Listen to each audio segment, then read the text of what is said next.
माननीय गृह मंत्री जी। मान्यवर, उन्होंने पूरा भाषण शायद रुद्रलाल जी का नहीं सुना है। रुद्रलाल जी ने तर्कहीन बात नहीं रखी।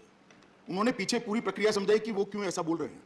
उन्होंने कहा 60 लोगों को जिस जघन्य कांड के अंदर जिंदा जला दिया, उसको अलग स्वरूप देने का प्रयास उस वक्त के तत्कालीन रेलवे मंत्री ने एक सुप्रीम कोर्ट के चयनित किए हुए जज का जांच आयोग चल रहा है, फिर भी रेलवे एक्ट का उपयोग कर एक कमिटी रेलवे एक्ट के तहत बनाई और ऐसा तारण वो कमिटी ने दिया कि वो एक्सीडेंट था, वो षड्यंत्र नहीं था, जिस तारण को माननीय सर्वोच्च अदालत ने खारिज कर दिया। इसलिए उन्होंने कहा है कि उसको अलग स्वरूप देने का प्रयास किया है। ये जो कमिटी बनी थी, इसमें अब कोई राय नहीं हो रही है। सर्वोच्च अदालत का जजमेंट है, वो 60 लोगों को मारने वालों को बचाने का एक प्रयास था, वो श्री रुद्रलाल जी कहना चाहते थे और सामूहिक जिम्मेदारी नहीं आ सकती। मंत्री जी आपका जवाब प्लीज, बिल पर माननीय मंत्री जी का जवाब प्लीज प्लीज प्लीज।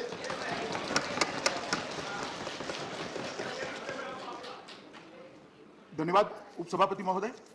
आज जो बिल लेकर मैं इस महान सदन के सामने उपस्थित हुआ हूं, इसमें कांग्रेस पार्टी के श्रीमान पी चिदंबरम से लेकर श्री ब्रजलाल जी तक 17 लोगों ने अपने अपने अभिप्राय, अपने अपनी विचार रखने का काम किया है।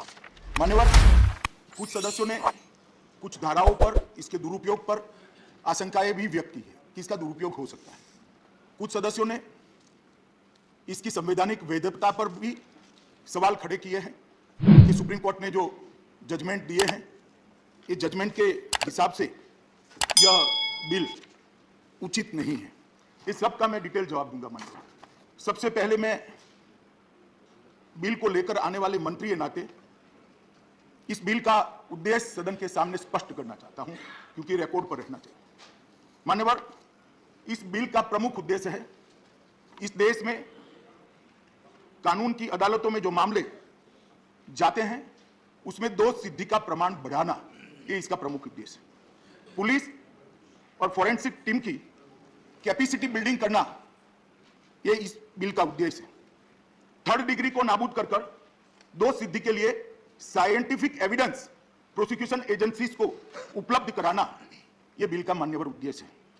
और डेटा को सुरक्षित प्लेटफॉर्म पर रखकर उसको निश्चित प्रक्रिया के तहत साझा कर किसी भी नागरिक की प्राइवेसी रिस्क में न आए, उसकी प्राइवेसी का भंग न हो, इस प्रकार का व्यवस्था तंत्र बनाना, ये 4 उद्देश्य लेकर मैं इस महान सदन के सामने ये बिल को लेकर मान्यवर आया हूं।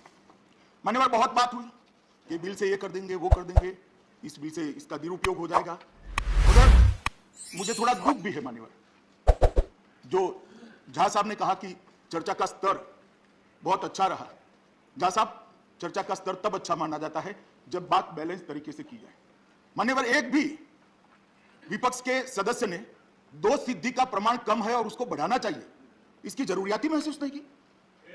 हम किस प्रकार का क्रिमिनल जस्टिस सिस्टम चाहते हैं, जिस क्रिमिनल जस्टिस सिस्टम के अंदर हत्या कर 100 में से 66 लोग बरी हो जाए, जिस सिस्टम के अंदर बलात्कार कर 100 में से 60 लोग बरी हो जाए, चोरी कर 100 में से 62 लोग बरी हो जाए, डकैती कर 100 में से 70 लोग बरी हो जाए, बाल अपराध कर 100 में से 62 लोग बरी हो जाए। दोष सिद्धि का प्रतिशत क्या है मान्यवर? कोई नहीं बोला।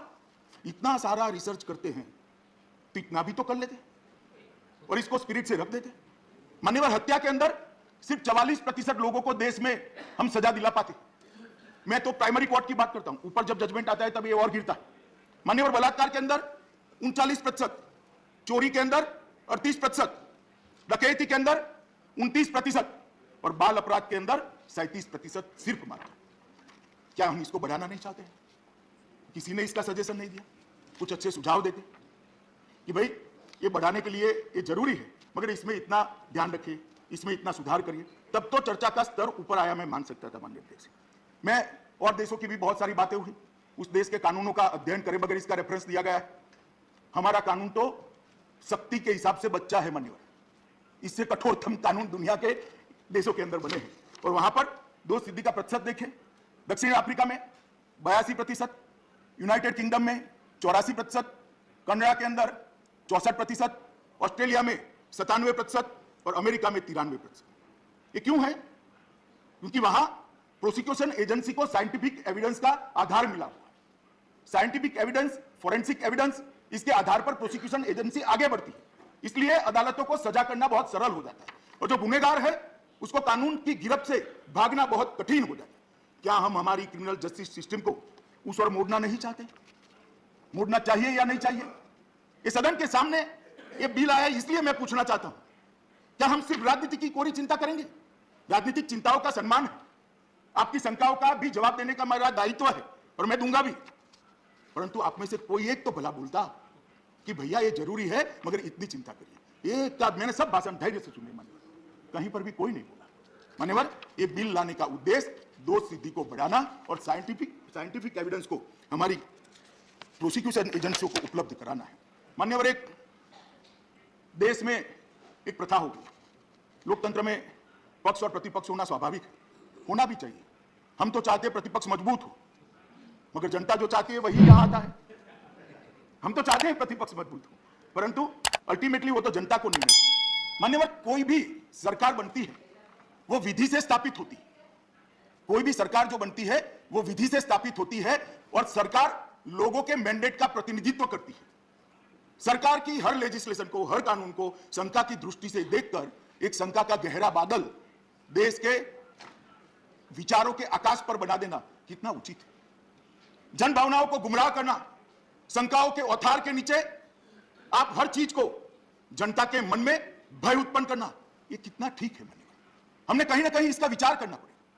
यह सरकार कोई पार्टी नहीं बनाती है, पार्टी तो अपना एजेंडा लेकर जनता के सामने जाती है, जनता वोट करती है और उसमें से सरकार बनती है।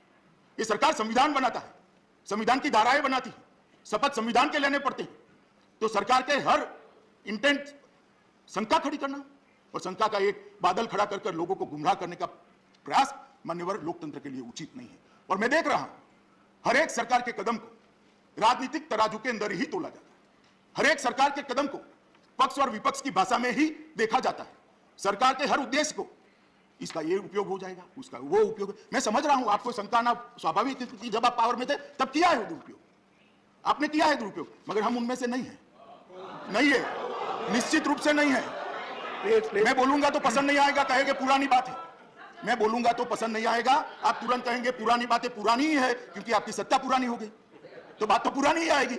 आज तो आप विपक्ष में बैठे हो मान्यवर, पर मैं इसमें जाना नहीं चाहता। कुछ सदस्यों ने ह्यूमन राइट की बात करी। मैंने कल भी लोकसभा में कहा था 2 दिन पहले कि मान्यवर ह्यूमन राइट के 2 पहलू होते हैं। मैं मानता हूं कि जिसको कानून पकड़ता है उसका भी ह्यूमन राइट है, उसका भी सम्मान होना चाहिए। परंतु उपसभापति महोदय, हत्या जिसकी होती है, जो घर निराधार हो जाता है, जो घर का एक ही कमाकर घर का पालन पोषण करने वाला व्यक्ति मर जाता है, उसके बाल बच्चों का भी कोई ह्यूमन राइट होता है या नहीं होता है? इसकी चिंता भी सदन ने करनी है या नहीं करनी है? ह्यूमन राइट कभी एक तरफा नहीं हो सकता। जब बम धमाके होते हैं, टेररिज्म फैलता है, हजारों लोग मारे जाते हैं, मरने वालों का भी ह्यूमन राइट है, सिर्फ टेररिस्टों का ह्यूमन राइट नहीं है। गुनाह के विक्टिम, उसका भी ह्यूमन राइट है, सिर्फ गुनहगार का ह्यूमन राइट नहीं है। अगर हम कानून बनाने वाली संस्थाएं ये दोनों ह्यूमन राइट के बीच में भले बुरे का अर्थ नहीं समझेगी, दोनों के बीच में संतुलन नहीं बनाएगी, तो हम किसको प्रोटेक्ट करना चाहते हैं? जो लोग कानून के भरोसे अपना जीवन जीना चाहते हैं, जिनकी संख्या 97% से ज्यादा है, इसकी चिंता न करें। इसकी चिंता जरूर करनी चाहिए माननीय। आप लोगों को जिसकी चिंता करनी है करिए, हम तो वो 57% कानून के हिसाब से लोगों को, जीने वाले लोगों के ह्यूमन राइट की चिंता करने वाले। माननीय, स्वतंत्रता का सबको अधिकार है। सुप्रीम कोर्ट के कई जजमेंट विद्वान लोगों ने यहां कोट किए, मगर हर जजमेंट में से सिलेक्टिव पार्ट ही अपना लेकर पढ़े। उसके आगे लिखा है कि स्वतंत्रता इस मात्रा में ही उपयोग होनी चाहिए कि किसी और की स्वतंत्रता का हनन न हो जाए। स्वतंत्रता का मतलब स्वच्छंदता नहीं होता है। स्वतंत्रता के दायरे हैं, स्वतंत्रता कानून के दायरे में संविधान के 4 कोने के बीच में दी गई है, और स्वतंत्रता की व्याख्या और किसी की स्वतंत्रता का हनन करने के लिए नहीं उपयोग की जा सकती। ये स्वतंत्रता नहीं। मान्यवर, स्वतंत्रता का सम्मान हम भी करते हैं, स्वतंत्रता का सम्मान। मान्यवर, फौजिया खान जी, संजय जी, सबने शंका का वातावरण खड़ा करने का उपयोग किया है, प्रयास किया है, सवाल भी उठाए हैं, उनका अधिकार है। मगर मैं आश्वस्त करना चाहता हूं सदन के सभी सदस्यों को कि बिल लाने के पीछे मेरी या हमारी सरकार की, ना हमारे प्रधानमंत्री की, किसी की भी मंशा नहीं है। ये बिल लाने के पीछे मंशा एकमात्र मंशा यह है, इस देश में गुनाहों के प्रमाण को कम किया जाए, इस देश में सजा के प्रमाण को बढ़ाया जाए और इस देश के कानून और व्यवस्था की स्थिति को सुधारा जाए और इस देश की आंतरिक सुरक्षा को सुदृढ़ किया जाए। और मैं आगे बताता हूं कि किस प्रकार से एक कहा गया कि भाई इसका दुरुपयोग होगा, निजता का हनन होगा। मान्यवर, ये सारा डेटा जो आएगा वो एनसीआरबी के पास रहेगा और मैं सबको आश्वस्त करना चाहता हूं कि एनसीआरबी में जो डेटा आएगा वो सुरक्षित प्लेटफॉर्म पर और सुरक्षित हार्डवेयर के अंदर ही रहेगा। डेटा भंडारण में किसी तीसरे पक्ष, थर्ड पार्टी या निजी एजेंसियों को कोई स्थान नहीं मिलेगा। एनसीआरबी ही उसको मैनेज करेगी। मान्यवर, एनसीआरबी का जो डेटा भंडारण है उसको सरकार की उच्च से उच्च कक्षा की कमेटी इसका परीक्षण करेगी और डेटा साझा करने के लिए भी एक पद्धति बनाएगी। इसके लिए भी फॉरेंसिक्स एक्सपर्ट्स और इस क्षेत्र के एक्सपर्ट की एक कमेटी बनेगी। वो डेटा साझा करने की पद्धति को बनाकर रूल्स के अंदर व्याख्यायित कर ये नोटिफाइड करेगी। मान्यवर, मैं थोड़ा एक उदाहरण देना चाहता हूं। अभी एनसीआरबी के पास एक नफीस कर सिस्टम बनाया है। इसके तहत 1 करोड़ फिंगरप्रिंट का डेटा है और अगर ये बिल राज्यसभा के सदस्य पास कर देते हैं तो ये डेटा बहुत बढ़ेगा, फिंगरप्रिंट का डेटा बढ़ेगा। अब किसी भी राज्य के कोई एक दूर के गांव में चोरी होती है और पुलिस जाकर फिंगरप्रिंट लेती है तो फिंगरप्रिंट लेने के बाद पुलिस इसको प्रिजर्व करती है, क्योंकि जब चोर पकड़ा जाएगा तब फिंगरप्रिंट मैच करके उसको सजा कराने के काम में है। चिदम्बरम साहब ने तो फिंगरप्रिंट पर ही क्वेश्चन कर दिया, मगर अभी तो अदालतें मानती है इसको, इसलिए उसको सजा कराने के काम में आएगा। अब ये सिस्टम आने के बाद क्या होगा, किसी घर में चोरी होगी तो पुलिस अफसर फॉरेंसिक साइंस की टीम को बुलाकर वहां जो उपलब्ध फिंगरप्रिंट है उसको लेगा, घर के लोगों के फिंगरप्रिंट लेकर उसमें से घर के लोगों के फिंगरप्रिंट को बाहर निकालेगा। जो बच जाएगा वो फिंगरप्रिंट चोरी करने वाले शंकास्पद व्यक्ति के है। आज स्थिति है, पुलिस उसको ढूंढती है, उसका फिंगरप्रिंट लेती है और फिर मैच करती है। अब क्या होगा, वो फिंगरप्रिंट वो भेजेगा एनसीआरबी को। वो पुलिस स्टेशन को या पुलिस को पूरे फिंगरप्रिंट का एक्सेस नहीं है, वो पुलिस स्टेशन भेजेगा फिंगरप्रिंट एनसीआरबी को। एनसीआरबी 1 करोड़ फिंगरप्रिंट के डेटा को 3.5 मिनट में रन कर अगर उसमें वो चोर है तो उसका नाम पुलिस स्टेशन को भेज देगा, पुलिस को ढूंढने की जरूरत नहीं। अब भला बताइए इसमें क्या निजता का हनन होगा, क्या हनन होगा? किसी महिला पर अगर बलात्कार हुआ है, वहां से जो बायोलॉजिकल सैंपल मिलेगा उसका बायोलॉजिकल सैंपल के डेटा के साथ जिन्होंने महिलाओं के अपराध किया है इसके साथ मैचिंग कर अपराधी को जल्दी पकड़ लिया जाए और 1 साल के अंदर मुझे सजा हो, इसमें क्या आपत्ति हो सकती है? निजता का हनन तो तब होगा जब ये डेटा पुलिस स्टेशन को उपलब्ध कराएंगे। किसी को यह डेटा नहीं देना है, पुलिस स्टेशन से क्वेश्चन आएगा, इसका मैचिंग कर जवाब पुलिस स्टेशन पर जाएगा जो कोर्ट में एडमिसिबल एविडेंस होगा। माननीय गृह मंत्री जी, 1 मिनट।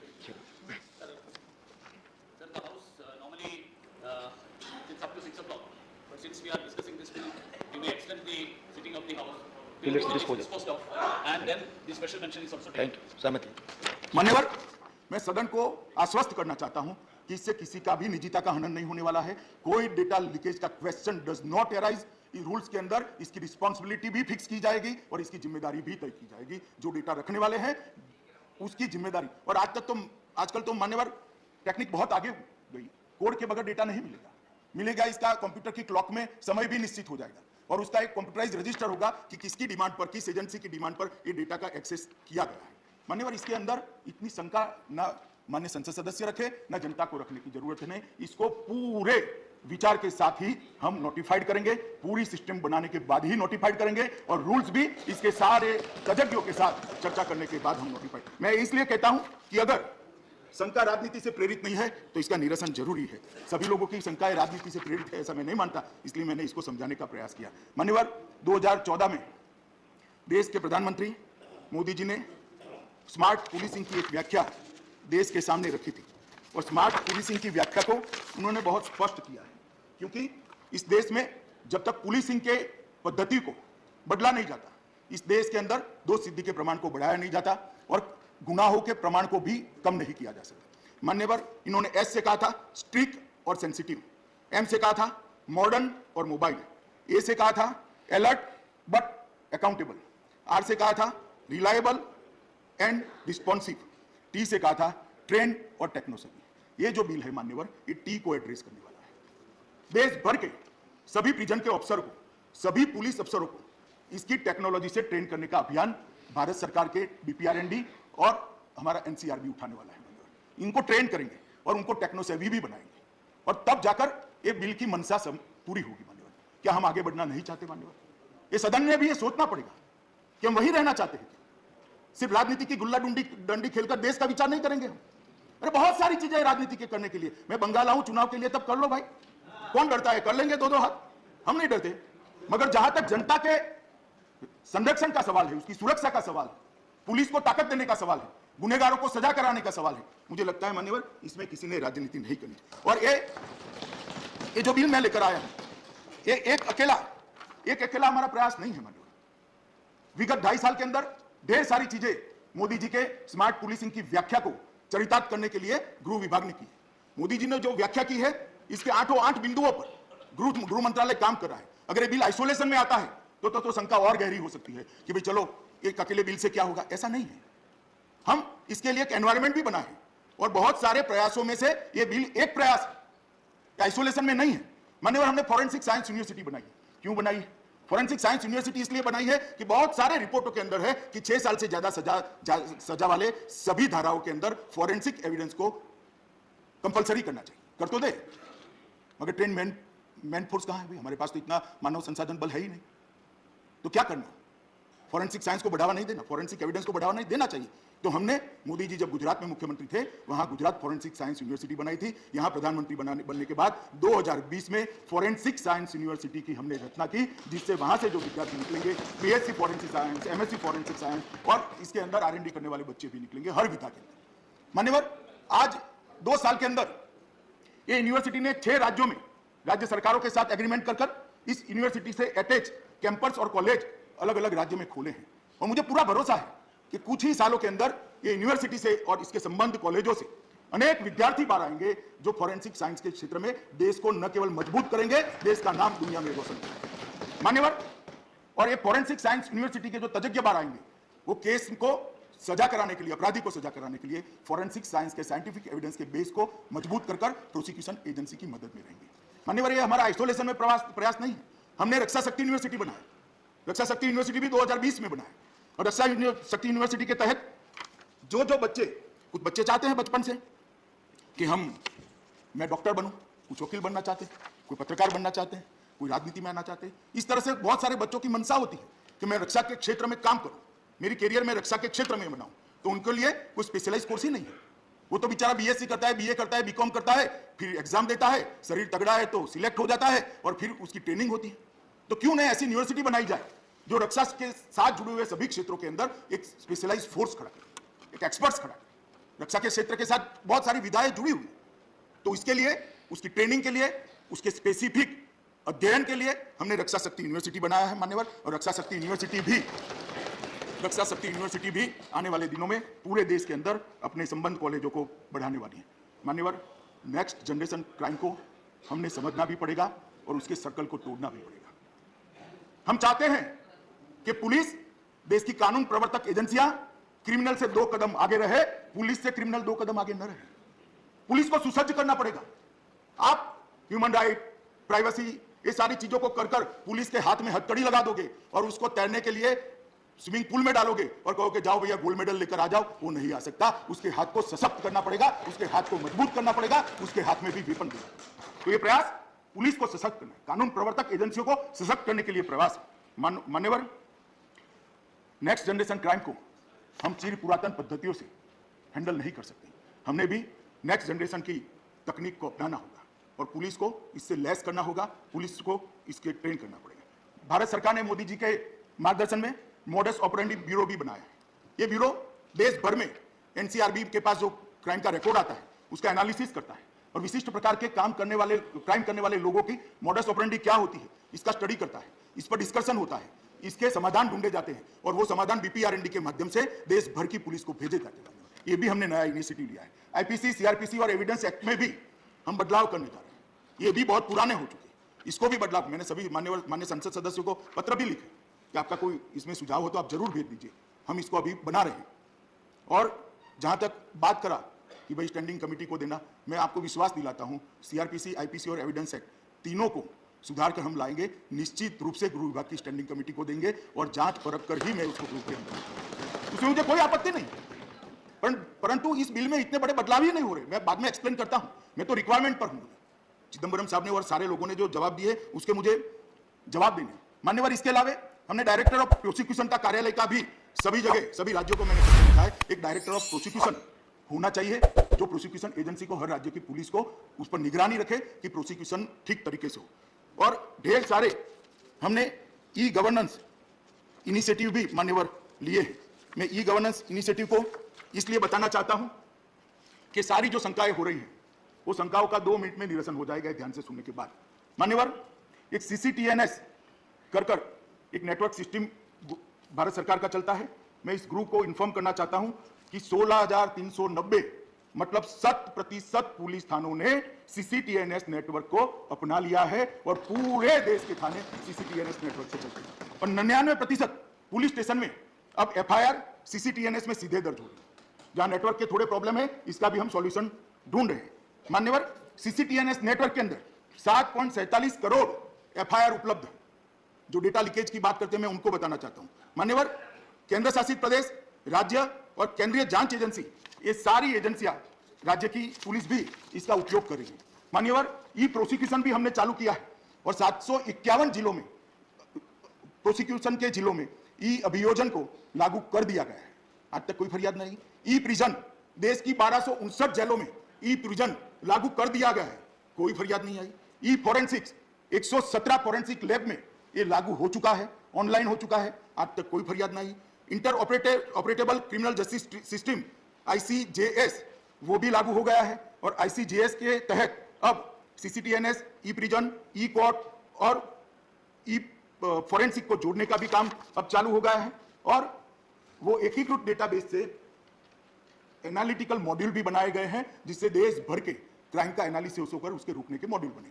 कई राज्य ऐसे होते हैं जहां समान प्रकार के क्राइम होते हैं, कई जिले ऐसे होते हैं जहां समान प्रकार के क्राइम होते हैं, कुछ सागर किनारे के जिले हैं वहां अलग प्रकार के क्राइम होते हैं। मध्य प्रदेश, उत्तर प्रदेश और बिहार एक अलग प्रकार के क्राइम होते हैं जहां मैदानी इलाके हैं, कुछ जिले पहाड़ी हैं वहां अलग प्रकार। ये सबको ये एकीकृत डेटाबेस से एनालिटिकल मॉड्यूल से हम एनालिसिस करते हैं और इसके समाधान BPRND को भेजते हैं। गृह मंत्रालय का मतलब आपके मन में बहुत सीमित है। मैं बहुत बोलना नहीं चाहता था, मगर जो व्याख्या मेरे मंत्रालय की आप लोगों के मन में है, मुझे लगा इसे मुझे बदलना ही पड़ेगा, इसलिए मैं आज इतनी डिटेल बात करता हूं। मान्यवर, investigation tracking system for sexual offence ITSSO वो भी हमने लागू कर दिया है और देश भर में ये सिस्टम लागू हो गई। यौन अपराधियों का राष्ट्रीय डेटाबेस NDSO भी ऑनलाइन उपलब्ध है मान्यवर, और लगभग 11.83 लाख यौन अपराधियों का डेटा एजेंसियों के लिए ऑनलाइन उपलब्ध है, कोई फरियाद नहीं आई। क्राइम मल्टी एजेंसी सेंटर उसको भी हमने लॉन्च कर दिया गया है और लगभग 59,937 लोगों ने क्राइम एक्ट का इस्तेमाल किया है और लगभग 23,000 अलर्ट्स इससे जनरेट हुए। मान्यवर, मोडस ऑपरेंडी ब्यूरो की बात मैंने पहले आपको कर ही दी है। NCRB ने एक पोर्टल पर नागरिक सेवाएं शुरू की है जिसके लॉन्च के बाद अब तक 2,27,400 लॉगिन हो चुके हैं और अलग अलग सेवाओं को उसको जवाब दिया गया। लापता व्यक्ति की खोज, ये CCTNS से लेकर हमने एक अलग सुविधा बनाई है। लापता व्यक्तियों की खोज, किसी भी व्यक्ति गुम हो जाता है तो उस पर पोर्टल पर आता है, वहां एक डेटाबेस होता है, इसके साथ मैचिंग होता है। और मैं सदन को बताना चाहता हूं यही पोर्टल के तहत मान्यवर 14,513 लोग अपने परिवारजनों को वापिस देने का काम मान्यवर। वाहन सेकंड हैंड व्हीकल अगर किसी को खरीदना है तो चोरी का है नहीं है किसी को मालूम नहीं, लोग ले लेते हैं बेचारे, फिर पुलिस उनके घर पर पहुंच जाती है, उनको भी पकड़ कर ले जाती है चोर के साथ साथ, तो उसको पहले कैसे मालूम है। तो हमने लगभग इसके लिए एक डेटाबेस CCTNS से चोरी किए हुए वाहनों का जो कंप्लेन है उससे बनाया। लगभग 2,96,200 लोगों ने अपने खरीदने वाले वाहन का वहां डेटा भेजा, इसको मैच कर भेजा और 13,637 चोरी किए हुए लोग भी पकड़े गए और चोरी की हुई गाड़ियां भी पकड़ी। ये क्या उपयोग होना है मैं बताना चाहता हूं। घोषित अपराधी उसको भी CCTNS पर लिया है और ये सारे एनालिटिक मॉड्यूल इसका एनालिसिस करें मान्यवर। तो घोषित अपराधी जो पुलिस ने हमारे यहाँ अलग अलग राज्य के थानों ने, DIG ने, IG ने या DG पुलिस ने भेजे, इसमें से घोषित अपराधी भगोड़े 16,176 लोगों को पकड़ने का काम इस नेटवर्क के माध्यम से मान्यवर। ICJS के एनालिटिकल टूल के द्वारा भी हमने बहुत सारा खर्चा किया है मान्यवर। लगभग 2,050 करोड़ का खर्चा भारत सरकार ने सारी व्यवस्थाओं की। मैं इसलिए कह रहा हूं कि बिल आइसोलेशन में नहीं है, ये बिल सबके अंदर एक खूंटी कड़ी है। हमारे पास क्रिमिनल का डेटा नहीं है। वो क्रिमिनल का डेटा इसके अंदर ऐड होने से इन्वेस्टिगेशन और प्रोसिक्यूशन बहुत सरल हो जाएगा। और क्या भय है, किस चीज का भय है? मान्यवर, I4C के माध्यम से ढेर सारे और भी अलग अलग सेवाएं ली हैं और 112 के माध्यम से सभी पुलिस सेवाओं को एक ही फोन नंबर पर लाने का काम भी भारत सरकार ने मोदी जी के नेतृत्व में किया है। मान्यवर, मैं इसलिए बताना चाहता था कि ये जो हमें जिस तरह से कटघरे में खड़े करने का प्रयास हो रहा था कि इसके पीछे कोई राजनीतिक उद्देश्य नहीं है, ना जनता के मन में भी ऐसी भावना जानी चाहिए, ना सदन के सदस्यों के मन में भी ऐसी भावना चाहिए। हमें भी मालूम है ये जो लोकतंत्र के अंदर कुर्सी होती है ना, ये यावत चंद्र दिवाकरों नहीं होती, कल कोई भी आ सकता है। तो मिसयूज का भय तो मुझे भी लग सकता है, मगर मुझे नहीं लगता है। मिसयूज होगा तो देश की अदालतें हैं, मिसयूज हुआ भी है, लड़कर हम निकले भी है और अदालत में चांटा भी लगा है। मान्यवर, भय से हम नहीं जीते हैं और किसी भय के अधीन देश के करोड़ों लोगों को क्राइम की दुनिया से लड़ने का, उससे सुरक्षा का उपाय न करें, ये कोई ठीक बात नहीं है, ना जो सोचने का तरीका ठीक है। मान्यवर, दोष सिद्धि का जो प्रमाण कम है, इस पर कई सारी कमिटियों ने, कई सारे लोगों ने ढेर सारी चर्चाएं करके रिपोर्ट भारत सरकार को दी है। प्रमुखतः 3 ही कारण बताए गए हैं मान्यवर। एक तो सबूतों की कमी, सबूतों की कमी के आधार पर प्रतिवर्ष 7.5 लाख केस में आरोपी छोड़ दिए जाते हैं। अदालत कहती है पर्याप्त सबूत नहीं है। अगर उसके साइंटिफिक सबूतों को अदालत के सामने रखें तो मैं मानता हूं कि ये केसों की संख्या आधे से भी कम हो जाएगी और लगभग 3.5 लाख केसों में सजा का प्रमाण हम बढ़ाएंगे। न्याय की प्रतीक्षा, अदालत बार बार प्रोसिक्यूशन एजेंसी को कहती है कि भाई आप और सबूत लेकर आइए, और सबूत लेकर आइए, और डेट पर डेट पड़ती है, न्याय लेट होता जाता है। जो निर्दोष है वो भी बेचारा आरोपी बना रहता है। माननीय उपसभापति महोदय, इससे ये समाप्त हो जाए। और वित्तीय क्षमता भी कम है। जब डेट पर डेट पड़ती है तो इस ओर से तो सरकार लड़ती है, जो आरोपी होता है कई गरीब भी होते हैं, इनके घर के घर बिक जाते हैं, वो ऋण के बोझ के तले दब जाते हैं। अगर प्रॉम्प्ट एकदम स्पीडी न्याय मिलेगा तो कुछ नहीं होगा। और मैं मानता हूं अगर साइंटिफिक एविडेंस का प्रमाण हमने बढ़ाया तो न्याय जल्दी मिलेगा। मान्यवर, ये बिल लाने के लिए उद्देश्य के लिए कुछ पूछ रहे थे, मैं ये भी आगे तो मैंने उद्देश्य बताया, मगर एक और उद्देश्य बताना चाहता हूं। मान्यवर, इन्वेस्टिगेशन 3rd डिग्री पर इस जमाने में निर्भर नहीं रहना चाहिए। इन्वेस्टिगेशन को 3rd डिग्री पर से बदलकर तकनीक की डिग्री पर हम ले जाना चाहते हैं, डेटा की डिग्री पर ले जाना चाहते हैं और इंफॉर्मेशन की डिग्री पर ले जाना चाहते हैं। और ये सब सहमत हो गए कि 3rd डिग्री के आधार पर इन्वेस्टिगेशन नहीं हो करना चाहिए। कब बंद होगा? जब उसको साइंटिफिक एविडेंस का आधार लेंगे। इसलिए मान्यवर, ये बिल लेकर मैं यहां पर उपस्थित हुआ हूं। मान्यवर, ढेर सारी बातें हैं, मैं इसके दूसरे हिस्से में बताऊंगा।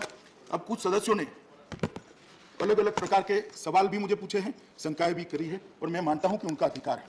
सबसे पहले श्री चिदम्बरम जी ने पूछा कि गृह मंत्री स्पष्ट करे कि ये जो आपने माप की व्याख्या की है वो व्याख्या के अंदर नार्को एनालिसिस, ब्रेन मैपिंग और पॉलीग्राफ टेस्ट आता है या नहीं आता है? ना जी, नहीं आता है। इस बिल का कोई प्रावधान किसी भी कैदी का नार्को एनालिसिस, पॉलीग्राफ टेस्ट या ब्रेन मैपिंग करने की इजाजत नहीं देता है। ये मैं रिकॉर्ड पर कह रहा हूं, तो इसलिए किसी को ये शंका रखने की जरूरत नहीं है। उन्होंने कहा, इसके बाद पूछा मान्यवर कि पुत्तुस्वामी केस में जो निर्देश दिए गए हैं उसका उल्लंघन हो रहा है। जरा भी उल्लंघन नहीं हो रहा है। पुत्तुस्वामी केस के अंदर उन्होंने और लोगों की स्वतंत्रता पर इसका ओवरलैप न हो इसलिए 3 अपवाद दिए हैं। ऐसा कानून सक्षम विधायिका द्वारा बनाना चाहिए। मैं मानता हूं ये सक्षम विधायिका है, चिदम्बरम साहब भी मानते होंगे। ऐसा यह वैध देश हित में होना चाहिए। तो जिन्होंने गुनाह किया है उसको सजा कराने से बड़ा वैध देश हित क्या हो सकता है? तो वैध देश हित के अंदर भी है। मान्यवर, तीसरा उन्होंने कहा है कि अनुपातिक होना चाहिए। मान्यवर, ये कानून जो है वो अनुपातिक भी है, इसमें मुझे कोई डाउट नहीं है। कानून प्रवर्तन एजेंसियों का हाथ मजबूत करने और अपराध को सिद्ध करने के और इसके द्वारा व्यक्तियों के, जो प्रताड़ित व्यक्ति हो, इसके मौलिक अधिकारों का रक्षा में के बीच में संतुलन बनाने के लिए कानून लेकर हम आए हैं। अभी एक तरफा ही है, जिसका अधिकार छीना जा रहा है, जो विक्टिम है, इसके अधिकार के लिए कोई प्रोविजन नहीं है। ये जो कानून है विक्टिम को प्रोटेक्ट करने के लिए है और जो अपराध करने वाले हैं उसको सजा करें। ये किसी भी तरह से ये पुत्तुस्वामी केस के निर्दोषों का उल्लंघन मान्यवर नहीं करता है। इन्होंने 14, 19, 20, 3 और 21 के तहत मौलिक अधिकारों के उल्लंघन के लिए कहा। मैंने इसको मान्यवर एड्रेस किया है। उन्होंने कहा है, एक उल्लेख धारा 3 का किया। मैं वो ठीक है, बिल पढ़ेगा तो मैं पढ़ूंगा तो मैं भी कहूंगा, मगर मैं इतना स्पष्ट कर देना चाहता हूं कि धारा 3 के अंदर रूल्स बनाने के लिए भारत सरकार को अधिकार है। इसकी व्याख्या भी हम करेंगे और ये सुनिश्चित करेंगे कि पॉलिटिकल आंदोलन वाले किसी भी व्यक्ति को सिर्फ पॉलिटिकल आंदोलन के लिए ये अपने माफ न दे। मगर पॉलिटिकल नेता का अगर क्रिमिनल केस में अरेस्ट होता है तो उसको फिर नागरिक के एतबार रहना पड़ेगा, परंतु पॉलिटिकल आज्ञा का मतलब पुलिस की आज्ञा का उल्लंघन या तो किसी भी प्रकार की निषेधाज्ञा का उल्लंघन, इस प्रकार के उल्लंघन के लिए किसी भी पॉलिटिकल व्यक्ति का नाम नहीं लिया जाएगा। मैं सदन को आश्वस्त करना हूं मान्यवर, और इसके लिए हम रूल्स में प्रोविजन भी करेंगे। रूल्स बनाने का हमने पीछे हमारा अधिकार भी रखा है, बिल को ध्यान से जिन लोगों ने पढ़ा होगा उसको मान्यवर मालूम होगा। मान्यवर, जो यही है, अगर नागरिक गणना देता है तो उस पर केस होगा, जिसकी मैंने बात कर ली। उत्तुक स्वामी केस वाली भी बात मान्यवर मैंने कर ली है। मान्यवर, इसके बाद विनय विश्वम जी ने कहा कि 124A सरकार लगा रही है। हम 124A के दुरुपयोग के पक्ष के नहीं हैं, मगर विनय विश्वम जी, केरल से कम्युनिस्ट पार्टी के सांसद को 124A का क्यों आप उठा रहे हो? आप तो लोगों को मार दिए भैया। मेरी पार्टी के 100 लोगों की हत्या राजनीतिक कारणों से केरल में हुई, पूरी की पूरी जान चली गई हम, और आप हमें 124 से समझा रहे हो? क्या 124 से समझा रहे हो? प्लीज मैं 124A को मैं स्वीकार नहीं कर रहा हूं कि हम इसका दुरुपयोग करें। मैं इतना ही कहता हूं, कम से कम केरल से आए हुए कम्युनिस्ट पार्टी के कार्यकर्ता को, सांसद को ये नहीं उठाना चाहिए। ये प्लीज नो प्लीज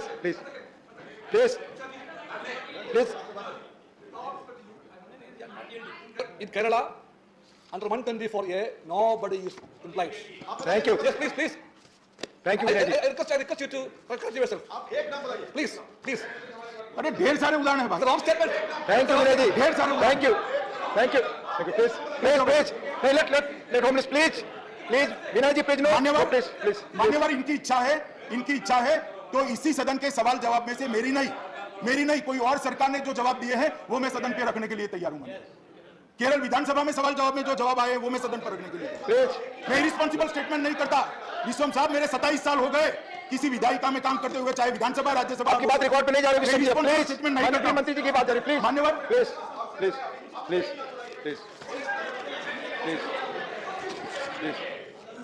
मान्यवर, एक सदस्य ने कहा कि आंख में से आंख डालकर जवाब दे सकते हो। मैं तो जरूर दे सकता हूं, अगर कोई आंख में से आंख डालकर पूछने की हिम्मत रखता है, जरूर दे सकता हूं, और किसी भी फॉरम में रहे, क्योंकि मेरे मन में चोर नहीं है साहब। हम वही करते हैं जो हमारी आत्मा कहती है, और हम वही करते हैं जिसको आत्मा कानून के हिसाब से मानता है। मान्यवर, मुझे कोई तकलीफ नहीं है, कोई आंख में से आंख डालकर सवाल पूछे, मैं आंख में आंख डालकर जवाब भी जरूर दे दूंगा। मान्यवर, संजय सिंह जी ने कहा कि गुजरात में ये FIR, अरे संजय बाबू, मान्यवर, आपके माध्यम से मैं संजय बाबू को कहना चाहता हूं, अभी तो आप गुजरात गए हो, मुझे तो मालूम नहीं कोई FIR हुई या नहीं हुई इनकी पार्टी पर। कुछ करा होगा तो हो भी सकती है, मगर बंगाल चले जाओ, जान चली जाएगी। अच्छा है अभी वहां गए नहीं हो आप।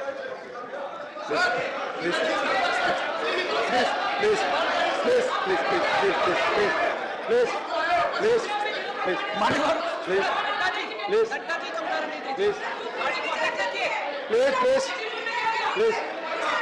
माननीय गृह मंत्री जी, आपकी बात ही रिकॉर्ड पे जा रही है। माननीय सदस्य प्लीज बैठ, आप बोले प्लीज।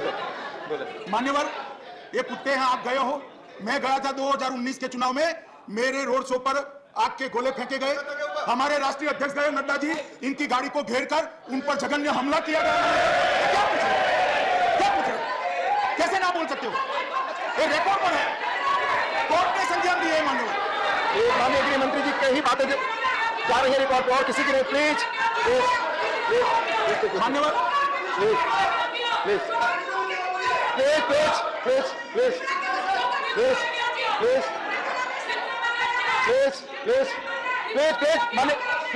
माननीय गृह मंत्री जी को आप बोल रहे थे, प्लीज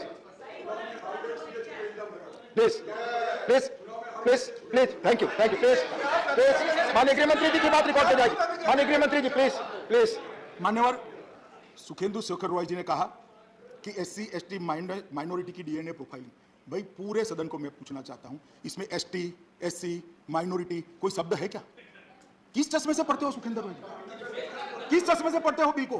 अरे बिल बोले हैं आप, मैं तो सुनकर लिखा है।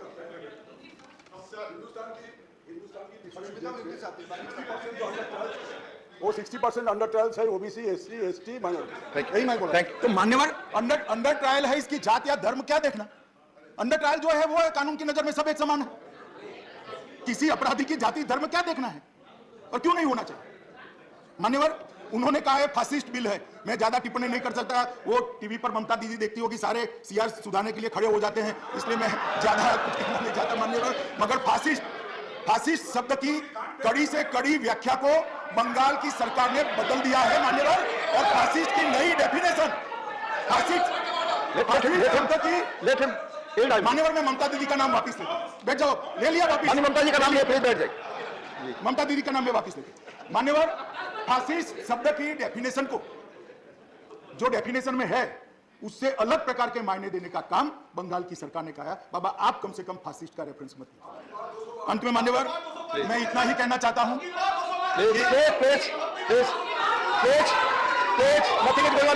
सीट पर बैठ करना पड़े, please please please please please मान्यवर प्लीज प्लीज प्लीज मान्यवर मैं अंत में इतना ही कहना चाहता हूं कि बिल लाने के पीछे सरकार की मंशा किसी भी निजता का भंग करने की नहीं है, किसी के भी ह्यूमन राइट का वायोलेशन करने की नहीं है मान्यवर, और ना किसी की भी निजता का भंग हो या ह्यूमन राइट का वायोलेशन हो, ऐसे लूपहोल्स भी हम नहीं रखेंगे। मैं आश्वस्त करना चाहता हूं ये एक्ट और इसके रूल्स दोनों मिलकर एक अच्छी मजबूत प्रणाली बनाएंगे, जिससे कानून की मदद तो जरूर होगी मगर सभी का